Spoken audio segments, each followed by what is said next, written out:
Hey, it's Kay, and this is Skittles, Head of Construction. Let's talk about disability. But before we can meaningfully discuss disability, we need to answer the question, what makes someone disabled? Now, at first, this might seem like a question with a fairly obvious answer. Why, their condition, of course. They are disabled by their disability. And going by the medical model of disability, you'd be correct. The medical model views disability as something that comes from you. It originates in your body or in your mind, depending. This model prioritizes medical intervention to reduce the effect of the disability or, if possible, cure it completely. Now, curing disability is an interesting concept. Let's put a pin in that, and we'll come back to that a little later. The thing about the medical model, however, is it sucks. It's not good, folks. Part 1. The social model. Now, none of this is to say that the medical field hasn't made developments that have made the lives of disabled people significantly better, but rather the medical model centralizes medicine as the solution to disability. And implicit in this way of thinking is the suggestion that the world is fine and normal, just the way it is, and you need to be altered to be more normal in order to function in the world. The medical model also positions medical professionals as the ultimate authorities on disability, resulting in their view often being valued more than or even accepted in place of the views of the people who actually have these disabilities. These factors all contribute to an image being formed in the public perception that disabled people are pitiable, helpless, and not able to advocate for themselves. Nearly every disability charity is run by people who are not disabled. Nearly every autism charity is run by people who are not autistic. Disability and neurodivergence are portrayed in such a way that it is assumed that we need able and neurotypical people to advocate for us, even in circumstances where they don't necessarily know what we need, even if their only interest is some distant hypothetical cure to the problem that is you. We'll get to that. Disability rights activists significantly prefer the social model of disability. The social model identifies the material conditions within society as the thing that disables you. You are not a malfunctioning human who needs to be changed to exist in the world, but rather the world can be, often much more easily, changed so that you are able to exist within it. In addition, a fact that can be neglected by the medical model is that many disabled people are perfectly happy with who they are. Why cure someone of something that they don't want cured, when you can fix the exterior obstacles that put them in that position in the first place? So when the next person comes along, that problem is already solved.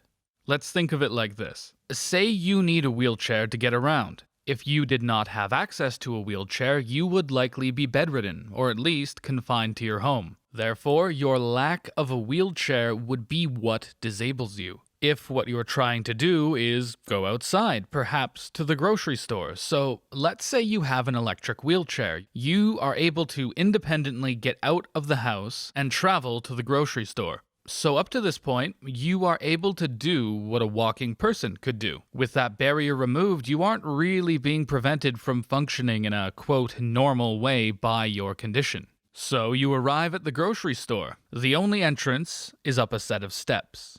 Now suddenly, you are no longer able to continue doing what a walking person could do. Your ability to leave your home, travel to the grocery store, buy what you need, and go back has been obstructed. So, let's say there's a ramp. Suddenly, you are able to do all of those things. That change to your environment, not your body, made the difference between whether or not you were able to carry out this task. Disability did not come from the fact that you can't walk or can't walk long distances. It came from the fact that you needed to be able to walk to do the things you need to do. When that need is removed, you are not disabled in any material sense. Now you're every bit as capable of doing your shopping as someone who walks.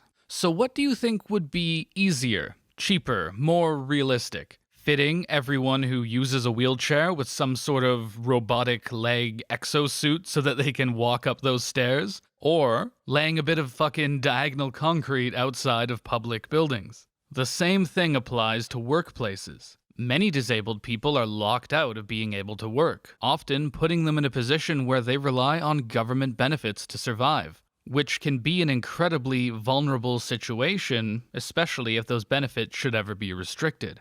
Something we know all too well. I was hospitalized very recently, and like the kind of the thing of it was just like the care I wanted to receive and the care the hospital wanted me to receive weren't really the same. The difference in what I know will help me and what they believe will help me. I can point to material external factors that are like, this is why my mental illness is as bad as it is right now. Because rent is a thing, because you have to pay money to eat food. Those are two very real things that are making it worse. So I can tell that like what I need is supports and what I need is to alleviate these material issues. But it's oftentimes if I'm going through the medical field, that's not what they're offering, or I have to like not fight, but I have to navigate a bunch of bullshit to find the resources they were actually offering that I want. You know, for me, I have a lot of trouble standing in one spot for a long time.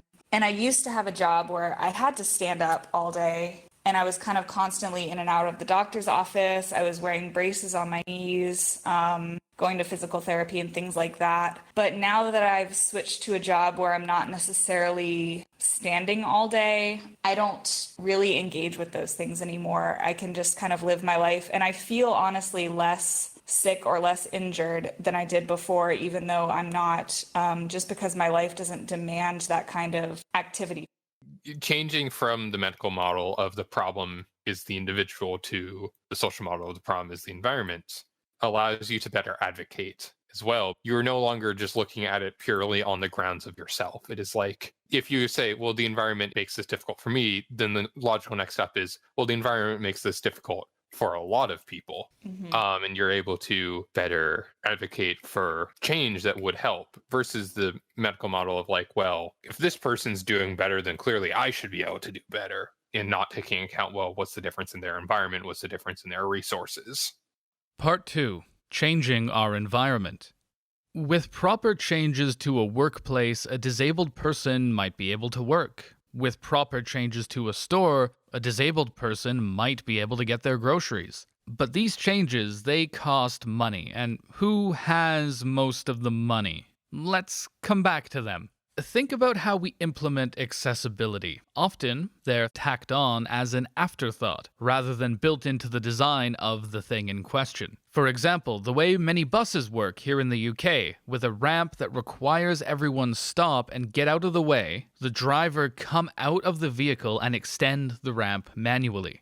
It turns the simple act of getting onto the bus into a whole operation, and it feeds into the image of accessibility as something obstructive. Wheelchair bays in buses share space with strollers. Often, they only have room for one person. Now, everything comes to a halt, so that people can get their kid out of the way. Now, seeing another wheelchair user at the bus stop turns it into a competition, into a silent understanding that one of you ain't getting on the next bus. This sense of competition creates an environment in which people need to justify their use of things like accessible seats on public transport.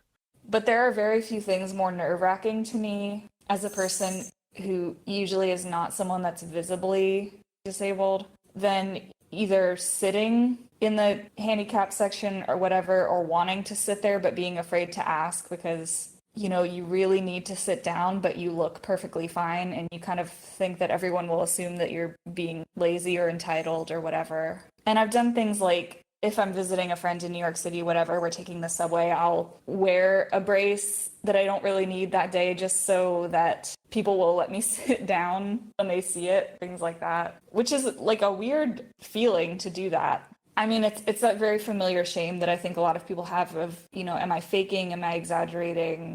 Which, of course, you're not, because who would deliberately try to be in that position?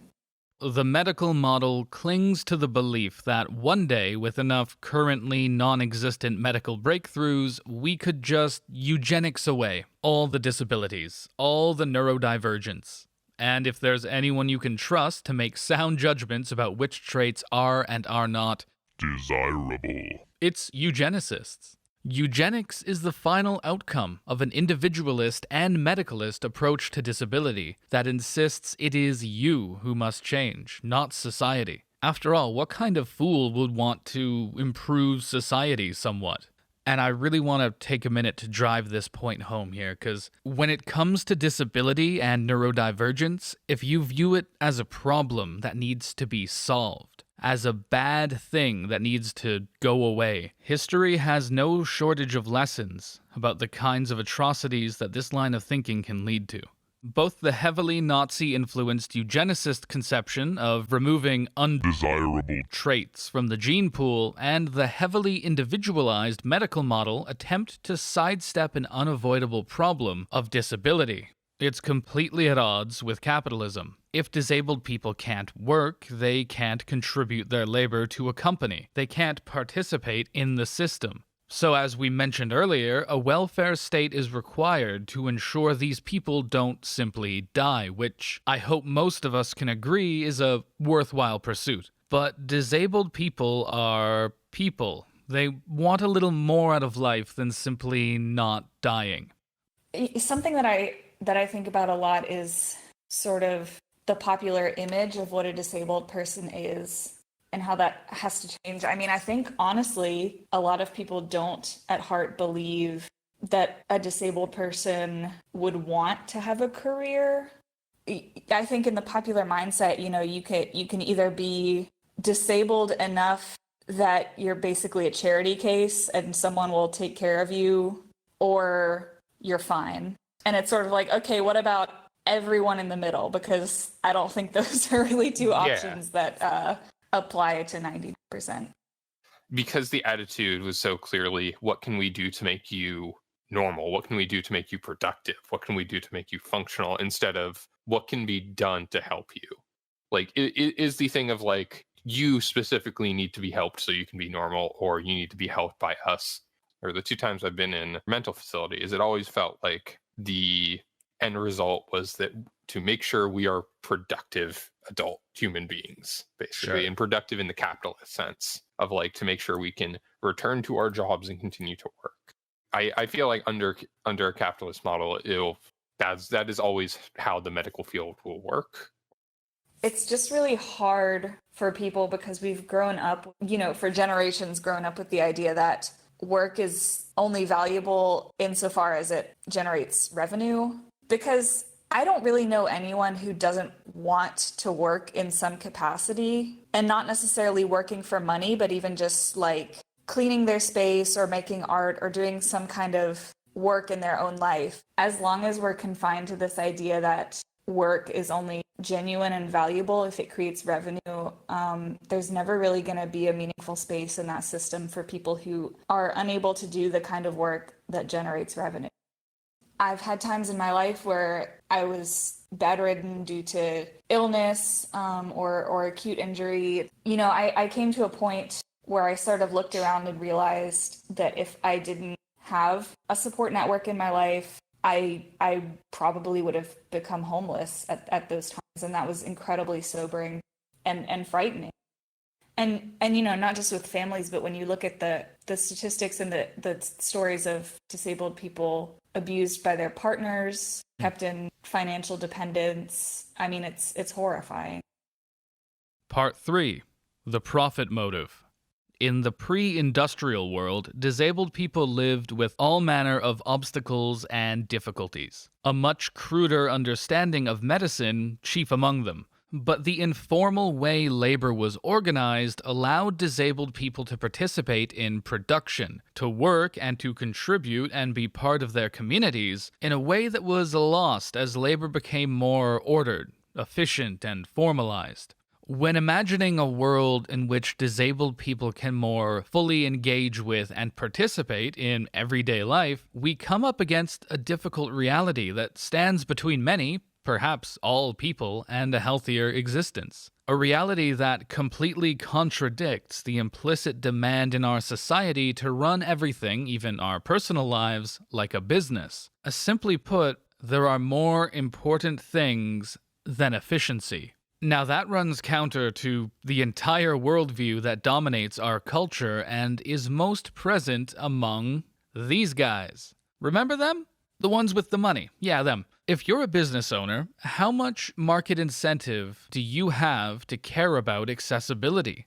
Now, that's going to vary from industry to industry, but generally speaking, why hire a disabled person who is going to need accommodations when you could just hire someone else? Especially because those accommodations might not always be as straightforward as installing a ramp, which, depending on building codes, can be an ordeal by itself. Maybe someone is prone to bouts of depression, meaning they need more freedom to take sick days, more schedule flexibility. Now that could seriously hurt your bottom line. Maybe someone is autistic and has sensory and communication needs for you to consider. Do you know how to do that? Are you prepared to learn? Are you prepared to potentially spend money to meet those needs? All for an employee who might not be as productive as an abled neurotypical employee. Businesses are run by their owners and the managers they employ who have one central priority at all times: making more money than they spend running the business,